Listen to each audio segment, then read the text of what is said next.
Përshëndetje miq, uroj të jeni mirë dhe mirë se erdhët në kanalin tim. Për ju që më dëgjoni për herë të parë, unë jam Andalina nga sofra ime dhe çdo ditë ndaj me ju receta të cilat I përgatis për familjen time. Sot kam përgatitur një nga recetat më të thjeshta, por më të shijshme.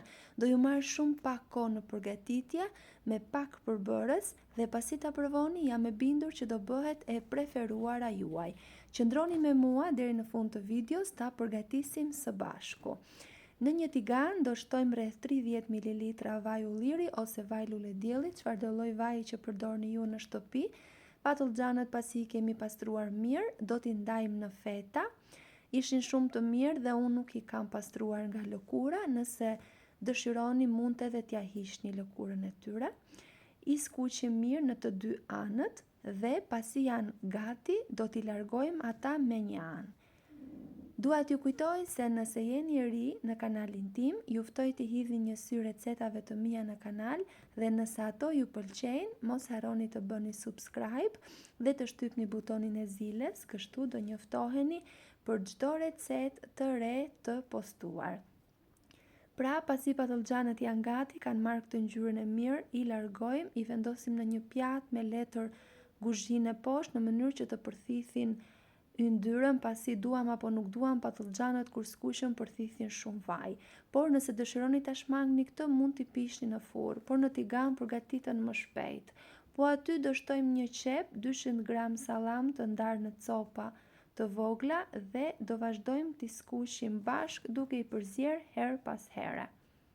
Dhe në momentin që janë gati, do shtojmë 3 deri në 4 domate mesatare ose domatinja si në rastin tim, pra domate qershi, domate të vogla, krip, piper të zi, vazhdojmë përzierjen dhe skuqjen në zjarr të ngadalt derisa të formohet një masë si salcë, si kjo që tregohet në video. Do shtojmë hudhër, mos harroni I jep shumë shije të mirë. E përziejmë mirë dhe në këtë moment do shtojmë patullxhanët që skuqëm. Nëse nuk ju gjenden patullxhan, mund ta përgatisni edhe me kungulleshka, meqense kanë dhe sezonin tani. Bëhet shumë e shijshme në të dy rastet. I vendosim të gjitha. Dua t'ju kujtoj se është kënaqësi për mua gjithmonë të mësoj se nga cili vend I Shqipërisë apo I botës më ndiqni. Nëse keni dëshirë, mund të ma shkruani në koment. Pasi vendosim patullxhanët, do shtojmë djath. Mund të shtoni çfarëdo lloj djathi që t'ju gjendet në shtëpi ose djathin tuaj të preferuar.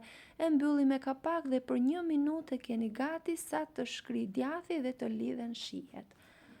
Në sipërfaqe mund të shtoni majdanos ose kopër në nexhik sipas preferencave tuaja.